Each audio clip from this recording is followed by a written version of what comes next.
জীবনটা বড়ই অদ্ভুত, তাই না বলুন? দুঃখ হলেও, কষ্ট হলেও বলে বোঝানোর মতো কাউকে পাওয়া যায় না।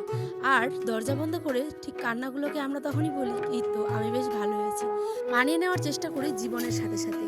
কখনো পুরনো জিনিস কিংবা নতুন জিনিস জীবনকে পাল্টে দেয় ঠিক সময় মতো। কি অবস্থা আমার প্রিয় পরিবার? আশা করছি যে যেখানে আছেন ভালো আছেন, সুস্থ আছেন। আমি এখন ভালো আছি। বেশ কয়েকদিন ধরে ভালো ছিলাম না, জানেন? কারণ আমি আমার পরিবারের সাথে এতটাই জুড়ে গেছি যে আমার ভালো মন্দ সমস্ত কিছুটাই এখন আপনাদের সাথে শেয়ার করি। আর আপনাদের সাথে আমার কথা বলা না হলে কেমন জানি দম বন্ধ লাগে। কান্না পায়। মনে হয় আমি যেন আপনাদের কাছ থেকে কত দূরে, তাই না বলুন? গ্রামে থেকে এত ব্লগ করি, ভিডিও করি, মানুষের অট্টহাসি, কথা, টিটকারি কত কিছু না শুনতে হয় একটা সাধারণ গ্রামের গৃহবধূকে। কিন্তু তারপরেও সমস্ত কিছু ছাড়িয়ে শুধুমাত্র ব্লগ ভিডিও দিই আপনাদের উদ্দেশ্যে, আপনাদের একটুখানি ভালোবাসা পাওয়ার জন্য। তো আমি এখন সকালবেলা ব্লগটা শুরু করলাম। আর মোরগের ডাক নিশ্চয়ই শুনতেই পারছেন। সকালবেলা উঠে পাখির ডাক, মোরগের ডাক একটা অন্য রকমের মানে শান্তির জায়গা বলতে পারেন। গ্রামে টাটকা হাওয়া আর সাথে কিন্তু এই যে সকালবেলা উঠে পড়েই উঠেই চলে এসেছি হচ্ছে গিয়ে ঘুম থেকে মাঠের দিকে হাঁটাহাঁটি করতে। যেহেতু অনেকটা এখন ওয়েট হয়ে গেছে আমার, মানে অনেকটা মোটা হয়ে গেছি বলতে পারেন। তো সেই কারণেই এখন আমি আস্তে, আস্তে চেষ্টা করছি একটুখানি ওয়েটটা কমানোর জন্য। তাই আমাদের গ্রামের লোকের কিন্তু সবথেকে প্রিয় জায়গা হচ্ছে মাঠে হাঁটাহাঁটি করা, ঠিক আছে? উঠে দেখি একটা মাচাং আছে, তো তাই ওখানেই বসলাম, বসে পড়লাম। হাঁটতে, হাঁটতে অনেকটা পা ব্যথা হয়ে গেছিলো আর কিছু গ্রামের সুন্দর দৃশ্য আপনাদের সাথেও শেয়ার করলাম। দেখুন, এই সমস্ত দৃশ্য কিন্তু সচরাচর গ্রাম ছাড়া আপনারা কোথাও পাবেন না, জানেন? আর এইদিকে দাঁড়ান, দাঁড়ান, পাখিটা দেখছেন? এটা হচ্ছে কাঠঠোকরা পাখি। কি সুন্দর কাঠটাতে আওয়াজ করছিল কাট, কাট করে। তাই ভাবলাম শুনতে তো পাচ্ছেন না কিন্তু শেয়ার করেছি। আর আজকে একটা কথা আপনাদের সাথে শেয়ার করব। স্বপ্নের জিনিসটা আজ আমার হাতের মুঠোয়, জানেন? কত কষ্ট করে আমার জীবনের থেকেও প্রিয় ভালোবাসার মানুষগুলো আমার হাতে আজ এই মূল্যবান জিনিসটা তুলে দিয়েছে, জানেন? সত্যি কথা বলতে তারপরেও আমি খুশি হতে পারলাম না। শুধুমাত্র হচ্ছে গিয়ে এই একটি কারণে। দাঁড়ান, দাঁড়ান, একটু পরে শেয়ার করছি। আর এই যে দেখছেন কত সুন্দর পাখিগুলো উড়ে যাচ্ছিল, কি বলবো আপনাদের, জানেন? এই মাঠে যারা আসে শুধুমাত্র তারাই এই মানে ফিল করতে পারবে যে এই জিনিসটা কী। তো দেখুন, এই যে এখানে দেখালাম রেডমি নোট 9 ফোন। এটা হচ্ছে আমার পুরনো ফোন। এটা আমি বহু কষ্টে নিজের উপার্জনের টাকায় কিনেছিলাম সেই 4-5 বছর আগে। তো সেই ফোনটা প্রচুর হ্যাং করছিল বলে আমার কাছে এখন টাকা ছিল না যে আমি কিনবো।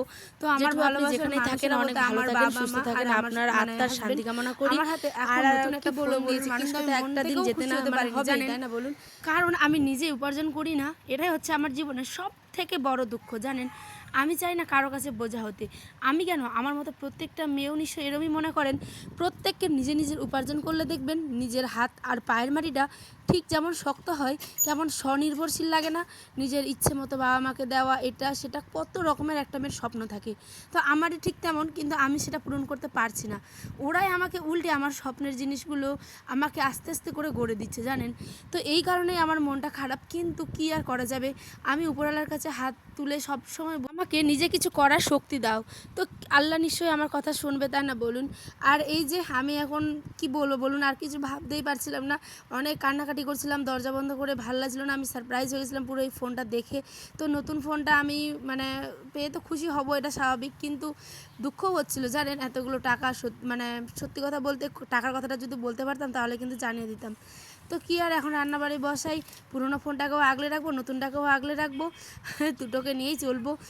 আর একটা খবর শুনে মনটা এমনিও খুব খারাপ ছিল, জানেন? আমরা যখন কারো ব্লগ ভিডিও দেখি না, তখন ওনার পরিবারের একজন বলেই কিন্তু মনে করি, তাই না? ওনার ডেলি ব্লগের মাধ্যমে উনি যে সমস্ত মানে ভিডিও দেন, তো আমরাও তাদের পরিবারের একজন হয়ে উঠি।